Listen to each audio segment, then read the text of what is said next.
Dr. Tersia Oosthuizen.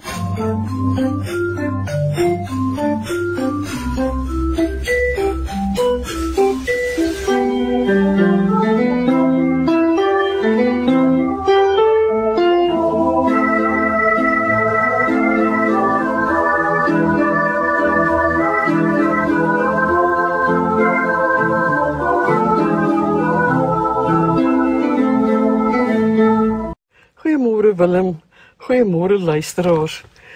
Baie welkom in 2026. Ek lees nou die dag 'n interessante ding waar iemand sê, maybe we need more grace instead of grit. Nou weet ons dat in Engels beteken die Engelse woord grit om te kan vasbyt. En terwyl ek dit lees, toe dink ek daaraan. Miskien moet ons bietjie uit 'n sielkundige oogpunt kyk na die belangrikheid van genade. Want genade is regtig 'n baie kragtige, positiewe mag. En dit hou direk verband met sogenaamde onvoorwaardelike aanvaarding, selfwaarde en veerkragtigheid.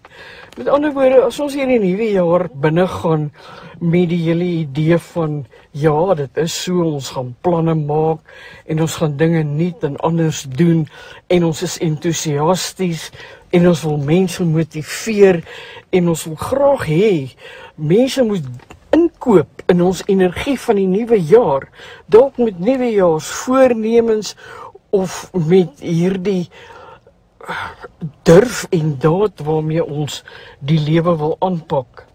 Miskien moet ons 'n bietjie stil staan en vir onsself vra, maar wat gaan dit doen as my hooffokus vir 2026 is om uit genade te leef en te dink en te doen en te voel, op te tree, te handel. En baie spesifiek uit genade teenoor my heel naaste medemens, man, vrou, kind, pa, ma, ouma, oupa, maar ook teenoor my naaste in my werksomgewing, in my gemeenskap, wat en hoe my gemeenskap ook gedefinieer word. En dan natuurlik ook in hoe ek my toekoms beskou.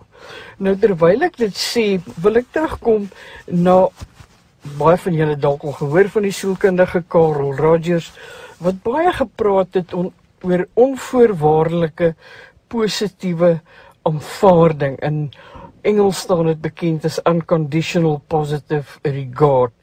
En een van die goed hier wat ons sien is dat genade baie sterk met hierdie terapeutiese konsep saamhang, want dit beteken om myself te aanvaar, om ander te aanvaar, beteken nie ek moet presteer, ek moet myself waarde, as dit ware aan almal bekend maak nie. Nee, dis 'n intrinsieke sterk krag wat waarde toevoeg in hoe ek optree teenoor myself en teenoor ander. En hoekom dit belangrik is om die self hier in te bring, is nommer 1, omdat ons as Christene weet dat ons genade ontvang het.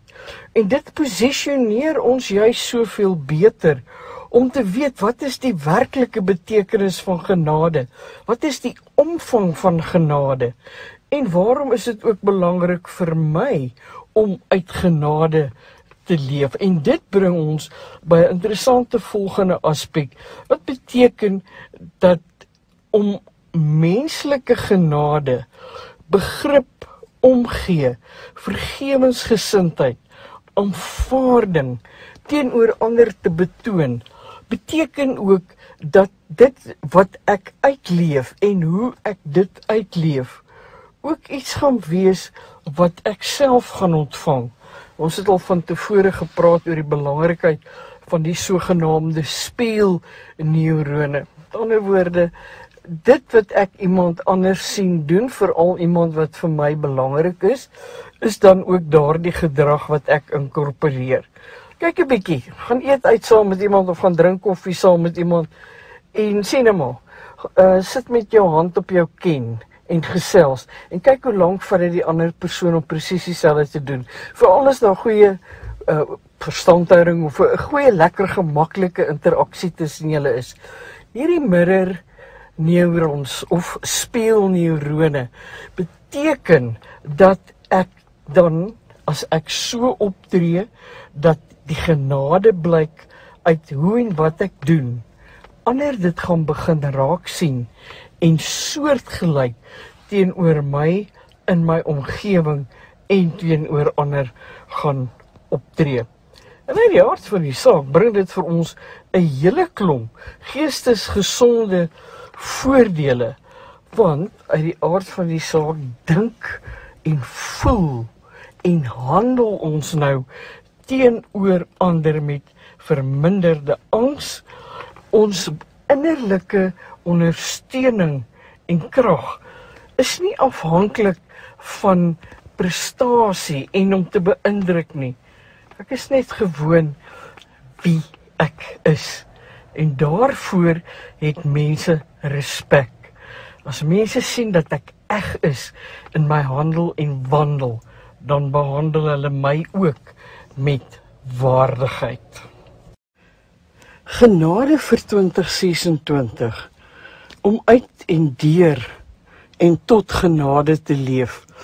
Willem en luisteraars, ek wil tog 'n bietjie terugkom en dan net ook sê dat die wonderlike en bewonderenswaardige van genade is, dat wanneer ons diep aanvaarding en liefde van ander ervaar, spesifiek omdat dit nie op prestasie of doen dinge gebaseer is nie, dan ontwikkel ons ook in onsself 'n sterker gevoel van sekuriteit, selfwaarde en doel. Want ons weet, as ons kyk na die evangelie, dat dit deur die genade van God is, aan wie ons hierdie genade belewenis en die geskiedenis van genade en ook die leerstelling van genade te dank het. Want ons leer dan ook, hoe moet ons genade teenoor ander betoon? Ja, dit is dalk 'n goeie idee, dat ons gaan kyk na genade. Julle sal onthou in die vorige gesprek, het ek ook oor goedertierenheid en dankbaarheid, wat hiermee verband hou gepraat. En dat ons gaan kyk, hoe kan ons dit deel maak van 2026? Watter verandering kan ons teweegbring, nie net in ons eie lewe nie, maar ook die van andere.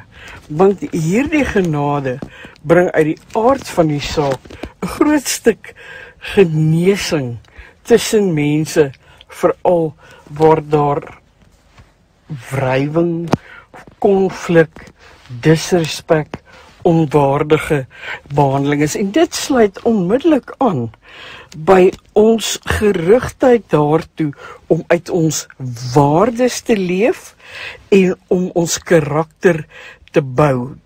Dit word as een van daardie besondere boublokke of boustene dan, as ons dit so wil noem, gesien, waar ons uit die aard van die saak ook, ons kom terug na die balansering, waar ons vir ons, ek wil die woord gebruik, nuggets, klein stukkies kosbare, kom ons gebruik maar die woord klippies, maar klein stukkies kosbare ietsies, klippies, in hierdie houers van ons pak, met name soos, ek gee om verander, al stem ek nie met hulle saam nie, of vergifnis, of hoop, of liefde, of begrip.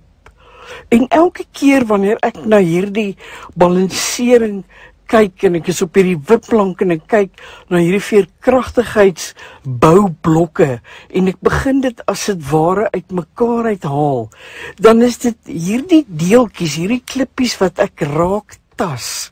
En elkeen hiervan het 'n stuk kosbaarheid, want ek het stukkie vir stukkie hierdie klippies gaan uitsoek. Ek het gaan besluit, ek gaan ander mense met waardigheid behandel. Ek het besluit, ek gaan in my werksomgewing 'n positiewe gesindheid skep teenoor ander. Ek gaan mense motiveer op 'n manier waar ek hulle omgewing vir hulle so paslik maak, dat hulle voel, maar dit is vir hulle belangrik om hier te werk en hierdie werk te doen. En dan natuurlik die wonderlike ook hiervan is daardie persoonlike openhartigheid en bereidwilligheid om nie net te gee teenoor ander nie, maar om ook te kan ontvang.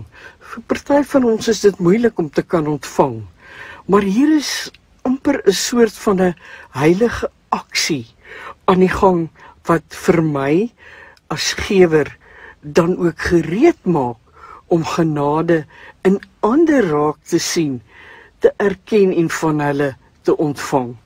So genade gaan nie net oor goeie tye en lekker verhoudinge en alles gaan goed en ons vergewe mekaar en dis nou 'n pragtige wonderlike wêreld waarin ons leef.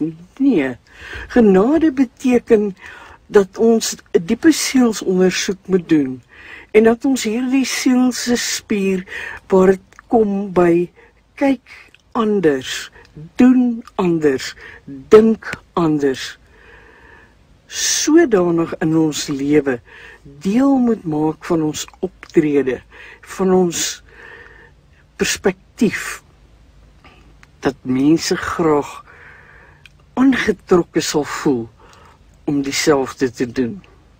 So my wens vir 2026, mag dit regtig vir ons elkeen 'n jaar wees waarin ons meer weet en leef en bewus is van genade, want, en ek kom terug na my inleidende sin, rather more grace than grit, meer genade as net vasbyt, want dan beteken ek dit ook, wanneer ek weet, ek is nie in beheer nie, kan ek ook gemaklik wees om oor te gee aan my Vader, om my te help om uit genade te leef.